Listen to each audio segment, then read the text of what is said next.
Bonjour tout le monde, bienvenue dans cette capsule du CFAQ. Je me présente Christian Fournier.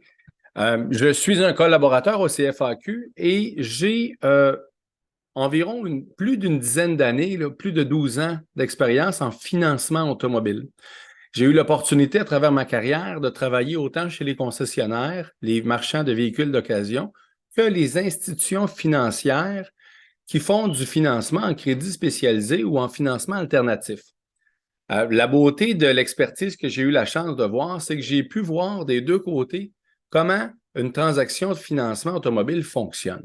Aujourd'hui, l'objectif principal de la rencontre, c'est de démystifier c'est quoi ça, le financement automobile, et on va faire ça ensemble. Première étape de notre vidéo ensemble, la définition d'un financement automobile. Ensuite, on va regarder la deuxième étape qui est les types de financement qui existent.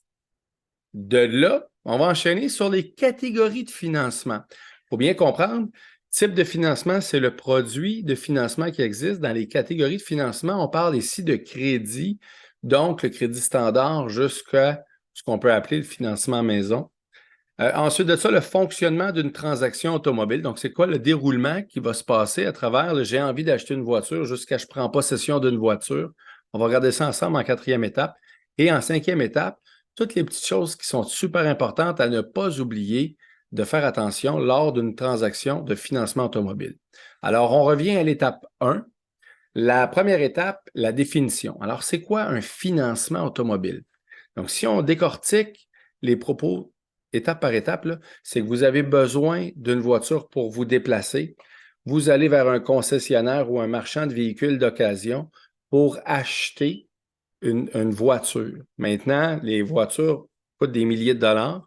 Des fois, on n'a pas les sous montants cash pour payer la voiture et donc, on va passer à travers un financement. Donc, on va emprunter de l'argent pour acheter le bien qui est la voiture. Et ensuite de ça, la banque, elle, ce qu'elle va faire, c'est qu'elle va nous offrir le montant en mensualité avec un taux d'intérêt, etc. Et on va payer les mensualités. Donc, on échange de l'argent pour acheter une voiture. Puis quand on n'a pas les sous comptants, on fait une demande de financement pour ça. Maintenant, ça, c'est la définition de c'est quoi un financement automobile. Maintenant, les types de financement. Il existe principalement deux types de financement automobile. Donc, vous pouvez louer une voiture, donc un contrat de location long terme. Donc, vous pouvez louer sur 2, 3, 4, maintenant 5 ans.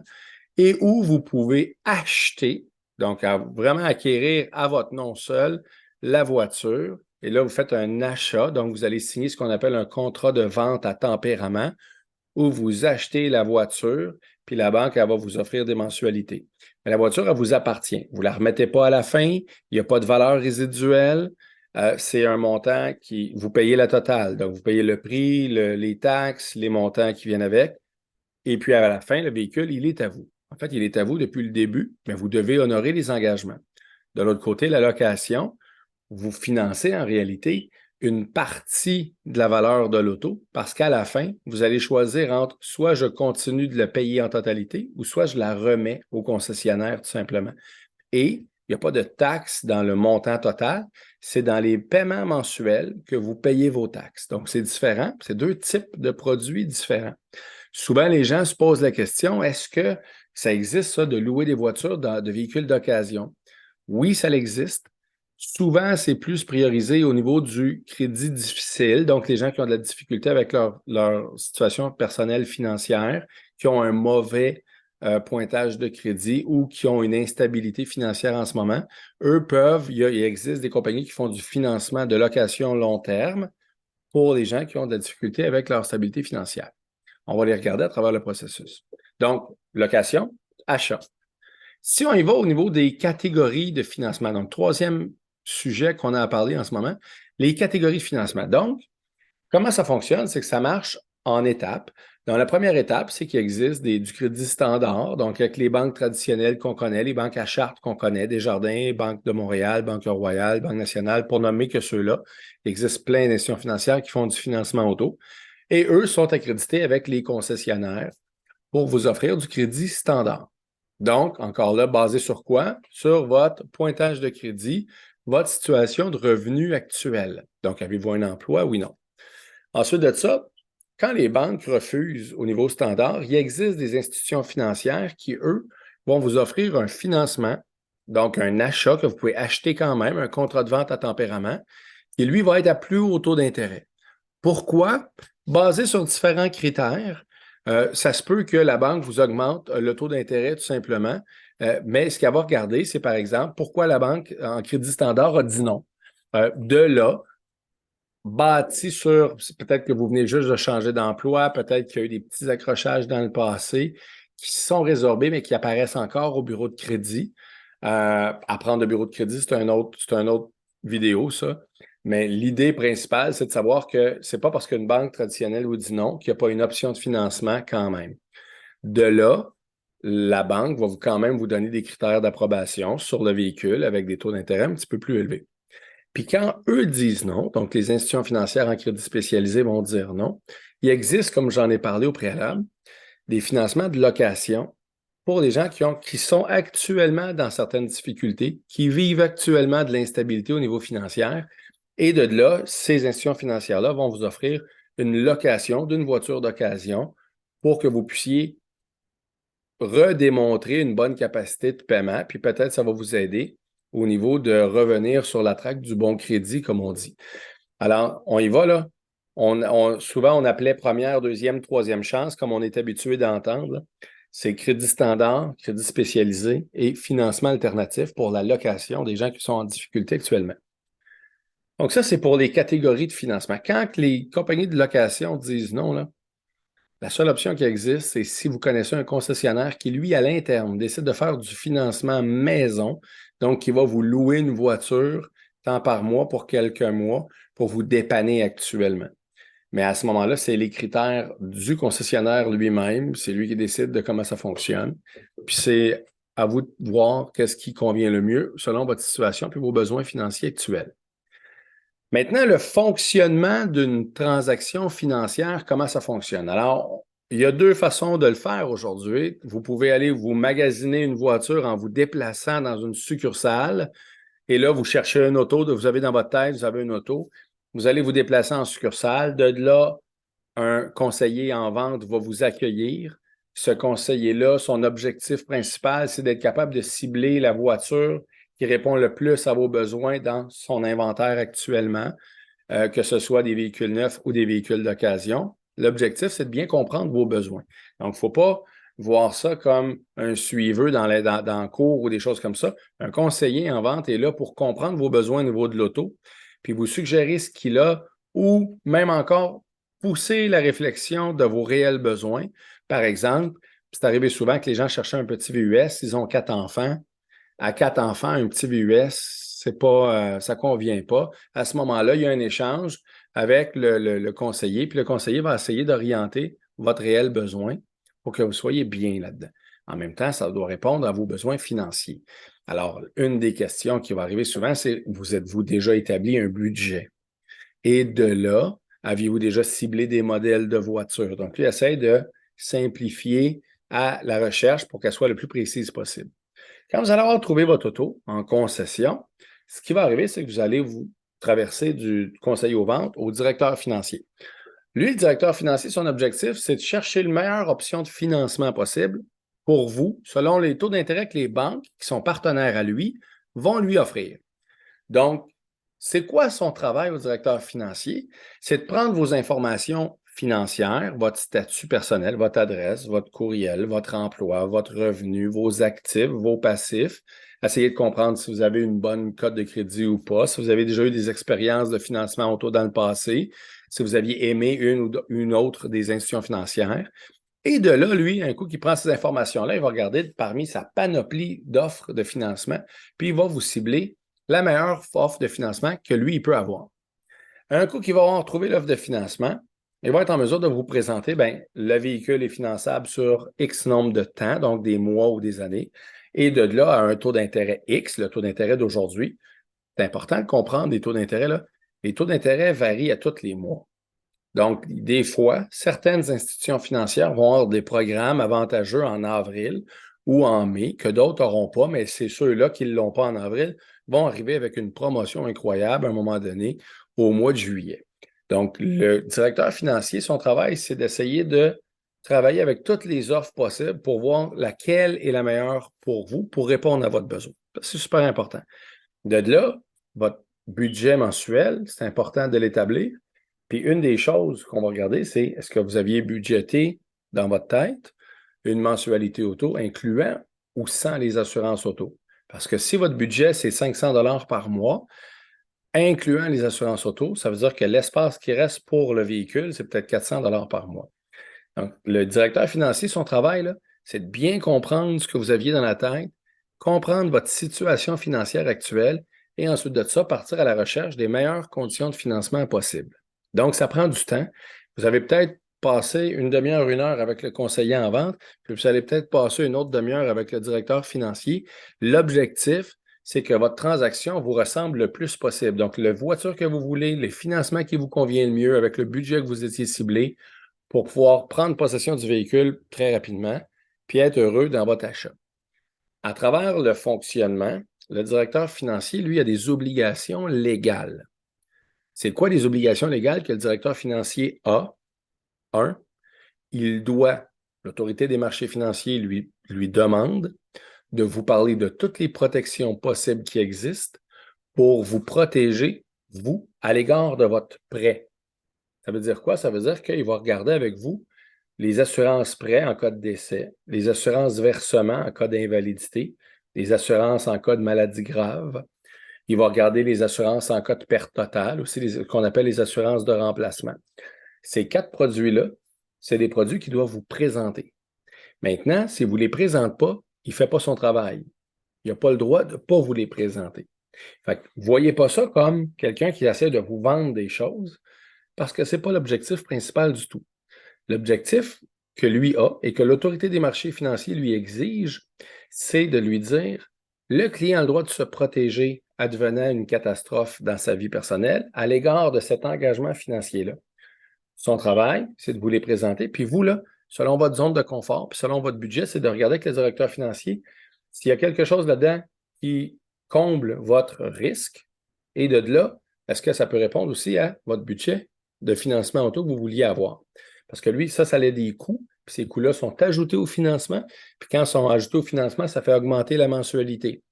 Maintenant, si ça rentre toujours dans votre budget, bien, c'est parfait parce que vous allez avoir des protections pour le même budget que vous étiez établi. De l'autre côté, son travail aussi, ça va être de regarder comment on peut protéger l'actif.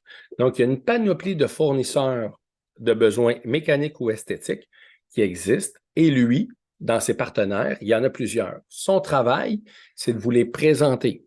Encore là, pas de vous les vendre. C'est de vous les présenter. Vous devez savoir là, que, par exemple, un produit de nanotechnologie sur la peinture de votre auto, ça peut rehausser la valeur de votre auto ou en tout cas augmenter la longévité de la valeur de votre voiture parce que ça garde son éclat. Bon, puis ça a un coût. Mais si vous êtes un fan d'esthétique automobile, probablement que ce produit-là, vous voulez l'installer sur votre véhicule parce que c'est quelque chose qui vous convient, c'est dans vos besoins, c'est ce que vous aimez, puis en plus de ça, ça répond à vos besoins. Donc, il va vous le présenter. Ça peut être des vitres teintées parce que vous avez des enfants en arrière, vous voulez que les vitres teintées soient là le plus possible. Donc là, quand vous achetez l'auto, il n'y a pas de vitres teintées, vous voulez faire installer la teinte. De là, il y a un coût, il y a un fournisseur qui va venir installer la teinte avant de prendre possession de l'auto. Toutes ces choses-là, là, c'est des choses que vous regardez avec le directeur financier parce que lui, quand il fait sa demande de financement, tout doit être inclus. Donc, s'il y a des accessoires esthétiques sur la voiture, s'il y a des produits d'assurance sur le prêt, tout doit être conclu ensemble à l'avance pour ensuite de ça, faire une demande de financement avec une institution financière avec le prix de la voiture, les produits ou les accessoires que vous avez sélectionnés pour personnaliser votre demande et de là, soumettre la transaction à la banque sur un terme, donc sur un nombre d'années X, qui convient pour obtenir votre mensualité. De là, la banque va revenir avec une réponse oui, non, voici les conditions maximum que nous, on est prêt à aller pour le client en fonction des informations que vous allez avoir reçues. Donc, vous, là, la première affaire que vous allez faire dans votre fonctionnement, c'est que le directeur financier va vous faire signer ce qu'on appelle un consentement de partager les informations. Donc, c'est une demande de consentement qui imprime directement de son ordinateur. Puis ça lui permet, vous lui donnez l'autorisation de prendre les informations personnelles que vous allez lui avoir remis et de les partager avec les banques pour obtenir les meilleures conditions de financement possibles. Donc, vous devez consentir avant que ça se soumette. Prenez ça en note. Si vous partez du bureau du directeur financier puis que vous n'avez pas donné votre consentement, normalement, là, il n'a même pas le droit de soumettre à aucune banque. Donc, vous devez lui signer le consentement pour qu'il puisse magasiner. Maintenant, si vous voulez savoir son modus operandi, comment il fonctionne avec les banques, posez-lui la question. Soyez transparent avec toutes les questions que vous avez pour bien comprendre ce qu'il va faire. Parce que quand il soumet une demande à une banque, bien, si ça dit non, il faut qu'il soumette à une autre banque. Mais là, il faut que vous soyez au courant de tout le processus. Si les banques en traditionnel ont dit non, puis qu'il veut faire un exercice en crédit spécialisé pour vous, c'est important aussi d'avoir la conversation avec lui. Est-ce qu'on veut continuer à aller de l'avant en crédit spécialisé? Au moins connaître l'offre, puis voir si ça convient à vos besoins au niveau du budget. Maintenant, si vous avez eu des désaccrochages de crédit dans le passé, si vous avez eu une bad luck, une faillite, une proposition consommateur, des accrochages au recouvrement, un téléphone pas payé, peu importe. L'important là, pour le directeur financier, c'est pas de travailler dans le vide. Si vous savez que vous avez eu des difficultés financières, mentionnez-le. Pourquoi? Parce qu'au lieu de travailler à soumettre la demande à 14 places, il va peut-être, avec les informations que vous allez lui remettre, savoir exactement le bon programme qui convient à votre situation financière puis le soumettre à une ou deux places. Il va économiser du temps, puis il va éviter de soumettre à plein de places votre dossier de financement qui peut regarder votre dossier de crédit.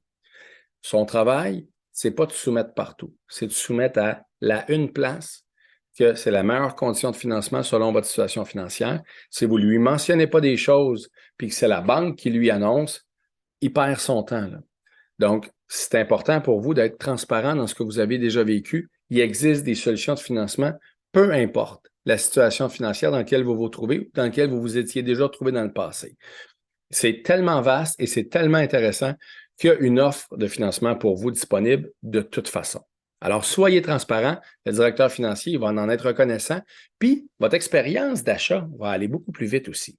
Alors, vous êtes un acteur très important dans comment ça va se passer au niveau du financement. Si vous ne dites rien, si vous cachez de l'information, bien, ça alourdit le processus, on découvre des choses, ça étire le temps avant de possession de la voiture et la prise de possession de la voiture se passe dans 1 semaine, 2 semaines, 3 semaines et c'est l'enfer.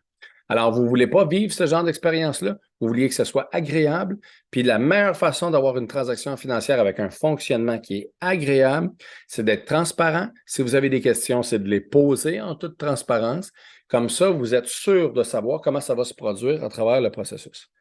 Une fois que l'institution financière va avoir remis une réponse, le directeur financier, si vous êtes là, il va vous mentionner les informations. Si vous êtes déjà parti, parce que ça prend X nombre de temps avant d'avoir une réponse, il va vous appeler puis il va vous mentionner les détails de la transaction.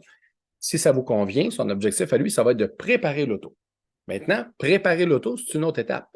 Donc, on a rencontré le conseiller aux ventes, on a ensuite de ça rencontré le directeur financier et ensuite de ça, un coup que tout est correct, on prépare l'auto.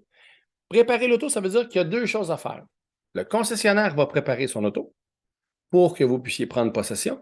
Et vous devez préparer d'aller prendre possession de la voiture. Ça veut dire quoi? Ça veut dire qu'il va vous prendre des informations. Un, ça va vous prendre un spécimen chèque. Parce que si vous transmettez une demande de financement, la banque, il faut qu'elle prélève l'argent quelque part. Donc, le directeur financier va vous demander, s'il vous plaît, de me faire parvenir un spécimen chèque parce que quand je vais envoyer le contrat de financement signé, je vais l'envoyer avec votre spécimen chèque pour qu'eux prennent les paiements. Donc, c'est à prévoir. Si vous faites une demande de financement auto, lorsque vous allez prendre possession de l'auto, ça va vous prendre des informations d'un spécimen chèque pour les prélèvements automatiques du prêt ou de la location. Ensuite de ça va vous prendre une couverture d'assurance. Alors, la couverture d'assurance, pourquoi? Parce que vous ne pouvez pas partir avec la voiture sans être assuré dessus. Donc, le directeur financier va vous demander, s'il vous plaît, appelez vos assurances pour vous dire, je suis en train d'acheter une voiture, voici le numéro de série de la voiture 17 caractères, telle année, telle marque, tel modèle, tel kilométrage, voici les assurances que j'ai dessus, voici les rapports esthétiques que j'ai dessus. Puis là, eux vont vous envoyer une note de couverture qui va dire, ben, monsieur ou madame, vous êtes maintenant protégé pour la voiture, vous voulez prendre possession. Le directeur financier a besoin d'envoyer ça à la banque. Fait que lui a besoin d'avoir une copie parce que lui est responsable. Lui, là, il a l'obligation de vérifier que vous êtes assuré avant de partir de là-bas. Vous ne pouvez pas partir sans assurance. Spécimen check, note de couverture d'assurance. Super important. Maintenant, quand vous allez arriver à prendre possession de la voiture, vous allez signer les contrats. Quel type de contrat on peut retrouver là-dedans? Alors, type de contrat, le contrat de vente de l'auto, donc le concessionnaire qui vous vend à vous le véhicule. Ça s'appelle un contrat de vente. Ensuite de ça, le contrat de vente à tempérament, si c'est un achat, ou le contrat de location long terme, si c'est une location. Ça, c'est le contrat qui lie le concessionnaire à l'institution financière. Donc, exemple, on fait affaire avec Desjardins. À ce moment-là, la transaction, le concessionnaire fait une demande de financement à Desjardins. Desjardins dit oui. Ce qu'elle va vous faire signer, c'est un contrat de vente à tempérament qui dit que Desjardins va acheter l'auto du concessionnaire, puis il va vous le financer tant par mois. C'est ça que ça veut dire. Donc, contrat de vente avec le concessionnaire, contrat de vente à tempérament avec l'institution financière. Ensuite de ça, on va réviser que vous avez bien remis le consentement. On va aussi vérifier que toutes les informations personnelles sont bien remplies, véridiques, exactes et justes. Vous allez avoir remis votre note de couverture, vous allez avoir remis un spécimen check. Si vous avez des assurances, si vous avez décidé d'aller de l'avant avec des assurances, assurance prêt, assurance versement pour en cas d'invalidité ou assurance de remplacement advenant une perte totale sur le véhicule, à ce moment-là, tous ces montants-là sont des contrats, donc c'est des polices d'assurance qui vont être imprimés au moment de la rencontre et à ce moment-là, vous allez pouvoir signer les contrats avec eux. Si vous avez pris une garantie prolongée sur la mécanique de l'auto, même chose. Vous allez avoir un certificat de garantie avec le numéro, avec l'identification du véhicule, vos informations personnelles, puis vous allez devoir signer l'information. Si vous avez pris, par exemple, un produit de marquage ou un produit d'esthétique, ils vont vous faire signer aussi comme de quoi il y a eu l'installation, telle heure, telle date, faite par telle compagnie. Comme ça, vous allez avoir vos informations. Vous devez avoir une copie de tout ça avant de partir. Super important. Ça, c'est vos contrats à vous, là. Et, petit conseil, lisez absolument tout avant de partir. Donc, on revient, je résume vite, vite. Contrat de vente avec le concessionnaire, c'est le dealer qui vous vend à vous le véhicule. Contrat de vente à tempérament, c'est la banque qui vous fait signer le contrat de financement pour les mensualités. Ensuite de ça, la feuille de consentement, les informations personnelles véridiques. Ensuite de ça, vous allez signer ce qu'on appelle Parlons Assurance, qui est l'autorité des marchés financiers qui confirme que vous avez pris connaissance et lu, et en toute connaissance de cause, accepté ou refusé les produits de protection qui vont sur le prêt et ou les produits accessoires sur le véhicule. Donc, c'est une feuille, puis là, vous allez cocher « J'ai accepté, j'ai refusé, j'ai accepté, j'ai refusé ». Et de là, ceux que vous allez avoir acceptés, les copies des certificats, des polices d'assurance ou des contrats ou des certificats de garantie. Donc, vous pouvez partir de là avec une pile de 14 pages. C'est correct, c'est normal. L'important, c'est que ça soit personnalisé à vos besoins, que ça soit consenti par vous tous et en toute connaissance de cause. Super important. Maintenant, si vous avez un co-signataire dans votre transaction, il doit être présent au moment de la signature des contrats. Super important. Plus il y a de personnes impliquées dans un contrat de financement, tout le monde doit être là au moment de la prise de possession. Et le bout de la fin, c'est le bout le super intéressant, c'est la prise de possession. La prise de possession, là, normalement, ils mettent un gros chou sur le véhicule. Non, je vous taquine. L'idée, là, c'est qu'ils vont vous remettre les clés, normalement 2 sets de clés. Il y a une personne qui va vous présenter l'intérieur de l'auto. Souvent, dans les véhicules neufs, on va même installer votre téléphone pour le connecter à la voiture. C'est important de faire le tour de toute la voiture, que tout est bien là, tout est fonctionnel. La personne qui prend la charge de livrer la voiture avec vous est supposée faire le tour avec vous, s'assurer que tout est conforme. Je le sais que vous avez hâte de prendre la route. Je le sais que vous avez hâte de montrer l'auto à plein de monde parce qu'acheter une auto, c'est une émotion. Comme acheter une maison quand c'est sa première maison, c'est votre maison. Mais là, c'est votre voiture. Souvent, c'est votre première voiture. Dans d'autres cas, c'est enfin la voiture de nos rêves. Puis dans d'autres cas, c'est je suis tellement dans le trouble qu'enfin, finalement, il y a quelqu'un qui me dit oui, puis Yes, je peux avoir une auto pour mon nouveau travail. Peu importe le contexte, c'est émotif. Et quand c'est émotif, le côté rationnel tend à vouloir aller vite. L'idée, puis le but de la rencontre qu'on fait en ce moment, là, prenez le temps de faire votre transaction financière automobile comme il faut. Je reviens. Posez les bonnes questions. Vérifiez ce que vous signez. Ne voyez ni le conseiller en vente, ni le directeur financier comme des vendeurs de bébelles. C'est pas ça leur objectif et ils ne sont pas tenus de faire ça du tout. Ils sont là avec des obligations, autant par le manufacturier qu'il y a des obligations pour le directeur financier à l'autorité des marchés financiers. Il est là pour vous dire ce que vous pouvez faire avec votre transaction. Et c'est vous qui êtes le maître de cette transaction-là. Vous pouvez personnaliser ça comme bon vous semble. Leur objectif, que vous sachiez tout. Votre objectif, de sortir de là avec une voiture, puis une demande de financement qui vous convient avec les protections et les accessoires que vous voulez, avec la mensualité qui vous convient aussi, qui répond à votre capacité financière de budget. Un coup que ça s'est fait, là, vous partez avec votre auto, vous êtes heureux. Et c'est ça l'objectif principal d'une expérience automobile. Ça, c'est quand vous allez en concession. Sans vous aller en ligne, c'est un peu différent. En ligne, vous faites une demande sur un site web, vous voyez une auto, c'est marqué votre nom, numéro de téléphone, puis ça se passe au téléphone. Une chose qui est super importante à comprendre, c'est qu'en ligne puis au téléphone, c'est la même chose que face à face. Pour vous, là, vous devez être transparent avec la transmission de vos informations financières, puis vous devez poser vos questions. Lorsqu'on vous remet des copies de contrat, si on vous les envoie par courriel ou autre, vous devez tout lire, vous devez poser des questions. Tout doit être clair dans votre tête avant d'aller de l'avant, avant de signer quoi que ce soit. Lorsque on vous parle d'assurance ou de prêt, on doit vous remettre un guide de distribution. Ce guide de distribution, vous devez l'avoir en main avant même de dire si oui ou non vous voulez un produit. Même si vous voulez penser à ça pendant 2-3 jours, vous devez penser à ça avec le guide dans les mains. Vous ne pouvez pas avoir le guide, sinon le directeur financier n'a pas fait son travail. Ça, c'est quelque chose qui est super important. En ligne, faites attention à envoyer des informations, des photocopies de permis de conduire par courriel, des choses comme ça. Essayez vraiment d'y aller avec ce qui convient le mieux et ce qui est protégé aussi. N'oubliez pas de protéger vos informations dans la transmission. Quand le concessionnaire a un courriel, il peut vous envoyer un courriel d'entrée. Vous pouvez répondre à ce courriel-là avec vos pièces jointes, que ce soit une slip de paie, un permis de conduire, etc.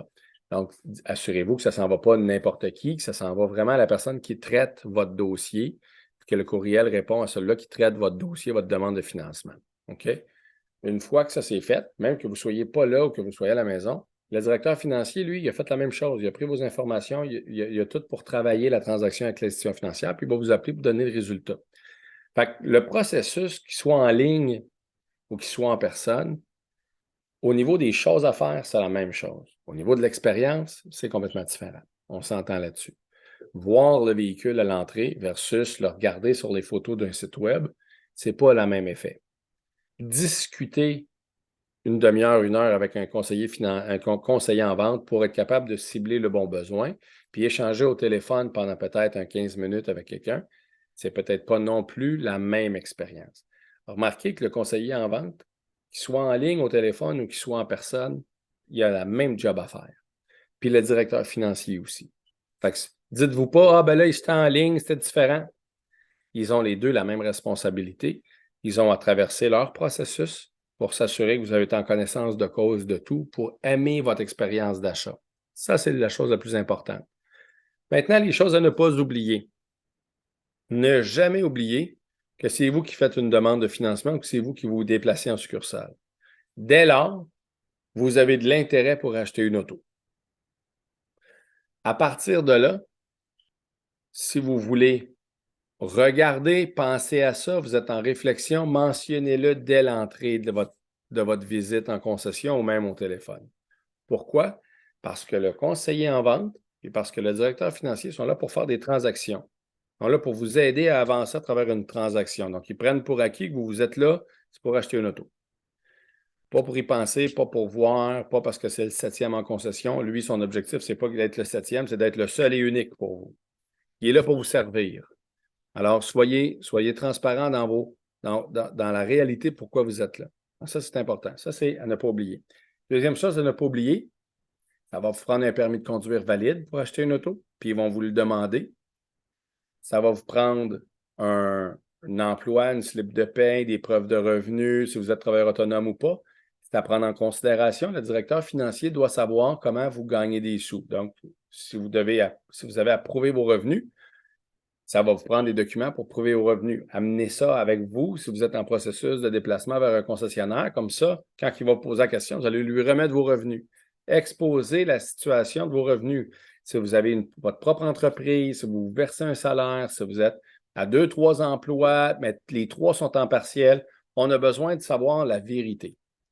Et de là, on va pouvoir travailler avec les institutions financières qui vont approuver votre contexte financier. À ne pas oublier, ça va vous prendre d'appeler vos assurances. Super important avant de prendre possession de votre auto. À ne pas oublier, vous devez donner votre consentement pour partager les informations financières à travers les banques du concessionnaire avec qui vous êtes allé. Et à ne pas oublier, aller à 14 endroits pour magasiner la même voiture, ça ne fait pas gage d'une bonne négociation. Plus vous allez à différents endroits, plus vous risquez de tomber dans le processus de vente et éventuellement de faire travailler un directeur financier à soumettre à des banques. Ce qui pourrait arriver aussi, c'est que sur votre bureau de crédit, on voit que vous êtes allé chez Automobile en Direct, chez H. Grégoire, chez Nissan, chez Mazda, chez Toyota, etc. Là, puis qu'à toutes les fois, vous avez fait le processus en pensant à une bonne négociation, puis là, vous voulez voir, puis ils ont tous soumis à différentes banques, puis là, dans votre bureau de crédit, on voit 17 banques qui ont regardé votre bureau de crédit aujourd'hui. Est-ce que vous pensez que c'est une bonne chose pour le pointage de votre crédit? Est-ce que ça va vraiment changer quelque chose sur la mensualité puis l'offre de l'auto? L'objectif principal, si vous êtes très honnête, très transparent avec vos besoins à la première place, normalement, 1, 2 places, puis vous avez trouvé. C'est ça la vraie réalité. Ça ne sert à rien de magasiner à 3 places. Puis devinez quoi? Un concessionnaire qui a toutes vos informations en place, là, il est à un appel d'appeler un autre concessionnaire puis faire venir une voiture dans son inventaire s'il n'y en a pas. Donc, la réalité, c'est que la personne qui veut vraiment vous servir adéquatement, elle peut faire les efforts pour vous. Vous n'avez pas besoin de vous déplacer à 14 endroits. Alors, essayez d'économiser le nombre de demandes de financement que vous pouvez faire pour ne pas nuire à votre propre dossier de crédit à vous-même, à tourner autour du pot et à aller à plusieurs endroits. Parce que vous savez, en ligne, on est à 2 clics d'un nouveau site web, puis de faire une autre demande, puis de faire une autre demande. Faites super attention à ça. Quand vous magasinez, soyez sûr, posez les bonnes questions à la première endroit, puis avancez avec votre processus. Là-dessus, j'espère que ça a été clair, détaillé. On a regardé la définition d'un financement auto, on a regardé les types de financement qui existent, les catégories de financement qui existent, le parcours d'une transaction financière quand on veut s'acheter une voiture avec tout ce que ça comporte. On a regardé aussi toutes les choses qui sont à ne pas oublier lorsque vous procédez à une demande de financement auto. Sur ce, bon processus d'achat. Je vous souhaite de prendre l'acquisition de votre nouveau véhicule bientôt. On se revoit peut-être dans une autre capsule. Bonne journée.